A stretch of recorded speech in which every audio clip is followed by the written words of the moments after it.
Greetings and shalom. This is Adrian Scott. Welcome to Truth and Testimony, the broadcast on this very noisy day on Sukkot in Jerusalem. So a lot of background noise. I'm really hoping this comes through okay.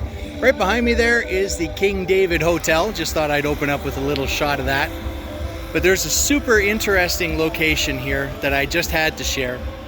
Maybe a lot of people wouldn't find this one so interesting, but I do. So as I kind of pan around a little bit, you're going to get a little story with this archway here, this walkway, and it leads up to something in particular back there. So,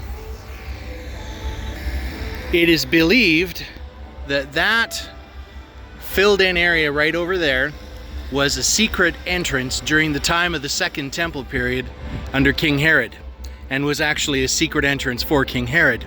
This being a walkway or a ramp that would lead up to that, obviously elements of it missing, but that would effectively be the gist of it right there. And I'm just going to kind of take a walk up here so you can see this. Yeah, the music is one thing, but they got people out here weed whacking bushes as well. So what stood out to me so remarkably, and you know what? Let me get a quick shot of the plaque here. The hidden gate. The Ottoman city wall is sealed, but the steps adjacent to it reveal a secret. They allude to the existence of a gate or postern in the city wall from the time of the Second Temple. Presumably, this gate led to Herod's palace, which was located nearby. This would be the walkway right here. And if you go and look a little closer even, you can see the edges where they've filled in. It would have gone higher and a big archway up there and everything, but they just the Ottomans put the stones in there and fill it up. But this is the remains of the original ramp and steps going up to it. And what stands out so profoundly to me, I'm going to switch back to me here. What stands out so profoundly to me, these stones here. So actually I should back up real quick before I say that. One of the things with any city like Jerusalem, but certainly Jerusalem in this case, is, you know, you might sit there and say, oh, you know, I'm stepping on the very spot where one of the disciples might have walked. Well, probably not, because if they walked right there, it would have been probably 20 or 30 feet further down, because they will just build one level of city on top of another level of city on top of another level. So to see anything revealed, and there'll be another, I'll have some pictures here a little further down where they have what they think is some of the foundation from the First Temple period. That's quite remarkable. But obviously what I was getting to was, the further down in the structure you go, the older the stone is. So down here is the older stuff, and then as you get higher and higher, you get newer and newer.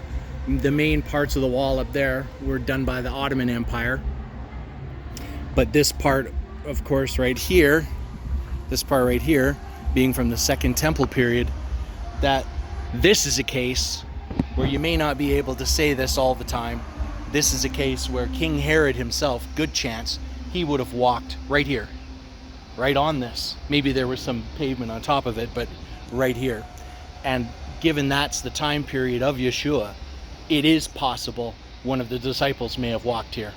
It is also possible Yeshua himself may have walked here. He was being transported back and forth between Pilate and Herod when he was being interrogated. This could have been an option.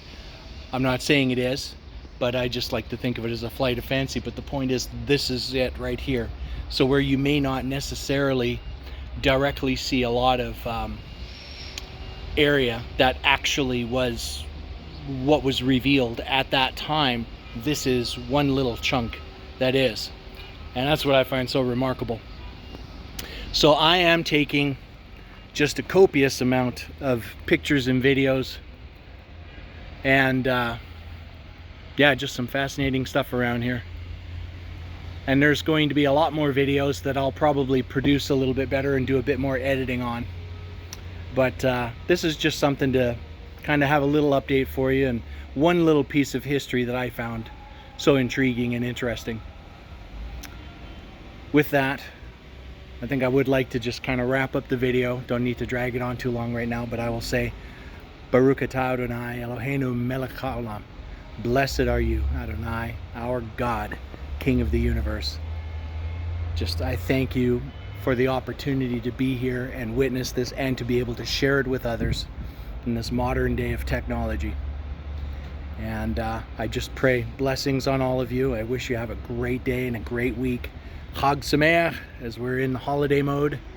And I will see you in the next video. Shalom. Bye for now.